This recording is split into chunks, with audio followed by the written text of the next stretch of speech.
Oi pessoal, tudo bem? Bom, então eu vou fazer alguns vídeos para ficar um pouco mais prático a explicação sobre como a gente faz a aferição da pressão arterial, a questão de medir a frequência cardíaca, a frequência respiratória e a temperatura. Então a primeira vai ser sobre a pressão arterial. A minha modelo é a minha avó Hilda, ela que vai participar aqui dos nossos vídeos. Então vamos começar. Como a gente viu na aula, o aparelho de pressão ele pode ser tanto pelo esfígmo, manômetro, né, que é aquele que a gente aperta aqui e ouve, faz a ausculta, a aferição com o estetoscópio, ou também pode ser aquele aparelho automático, que é aquele que a gente coloca ou no braço ou no pulso do paciente e o próprio aparelho calcula, né, afere a pressão. O que a gente vai ver aqui hoje é o com o esfígmo e com o esteto. Então, primeiro de tudo, a gente tem que ver se o paciente tá calmo, se ele não teve um susto alguns minutos antes, se ele não tá com vontade de fazer xixi, porque a vontade de urinar acaba aumentando a pressão arterial. Então, depois que a gente checou todos esses detalhes, a gente vai fazer a aferição. Sempre de preferência, se for possível, no braço esquerdo. Então, você vai pedir para o paciente ficar com a mão para cima, o braço esquerdo mais ou menos sempre um pouquinho elevado, para ficar na altura do coração, nunca muito caidinho, tá? Perna descruzada, então fica bem relaxado, o outro braço também bem soltinho. E aí a gente posiciona o esfígmo aqui no braço do paciente. Lembrando que o esfígmo ele pode ser regulado de acordo com a grossura do paciente. Então, se é um paciente mais magrinho, você aperta um pouquinho mais. Se é um paciente mais gordinho, vai fechar um pouco menos. Então, veja se está confortável. A gente sempre vai colocar o esfígmo mais ou menos 2 dedinhos acima aqui da região do cotovelo, tá bom? De onde passa a artéria. Aí, nós vamos colocar o esteto. Então, coloca.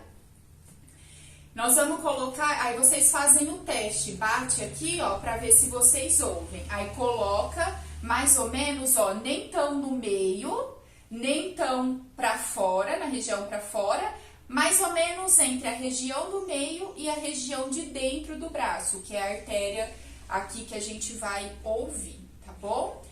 Aí, coloca. Primeiro, vamos começar aqui. Então, aí a gente coloca o reloginho, que é onde a gente vai ver a pressão. Com 2 dedos, a gente vai posicionar na artéria radial. Vocês vão sentir que ela vai estar pulsando. No momento que ela pulsa, a gente vai inflar.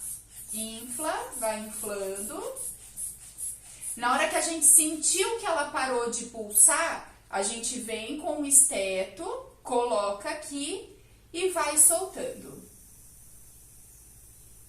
Aí nós vamos escutar o primeiro barulho e depois a gente escuta o segundo barulho.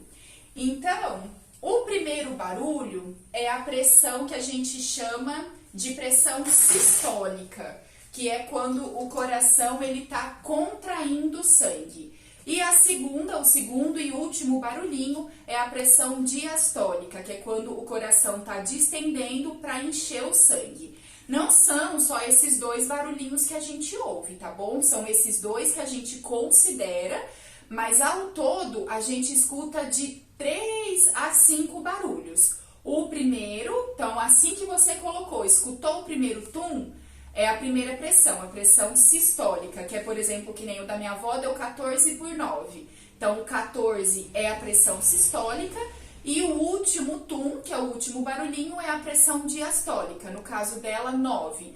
A realidade é 140/90 milímetros de mercúrio, mas o usual a gente fala, quanto tá a sua pressão? Tá 14/9, tá bom?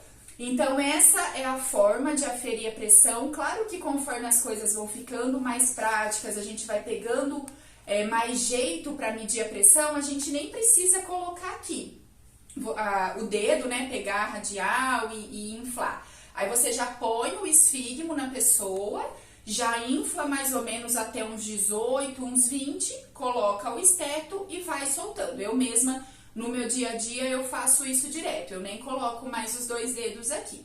Então, a pressão realmente é uma questão de treino, da gente, né, fazer a ausculta. Lá nas primeiras vezes parece ser muito difícil, mas depois você vai se acostumando, você vai pegando o jeito. Tem pacientes que o barulho é um pouco mais alto e tem paciente, geralmente quando a pressão é um pouquinho mais baixa, que você tem que fazer um esforço maior para escutar, porque o tum é bem baixinho, tá? No caso da minha avó é um tum bem forte, geralmente idoso tem uma pressão, né, por eles terem muitas vezes hipertensão, então o tum deles é um pouco mais forte, tá? Quando a gente voltar às aulas presenciais, a gente vai fazer essa prática. Eu quis mostrar para vocês hoje para ficar um pouco mais dinâmico, né, para terem um pouco mais de noção. Mas quando a gente retornar às aulas presenciais, a gente vai fazer essa aula prática de pegar os sinais vitais. Então agora a gente vai para a frequência cardíaca. Vamos lá.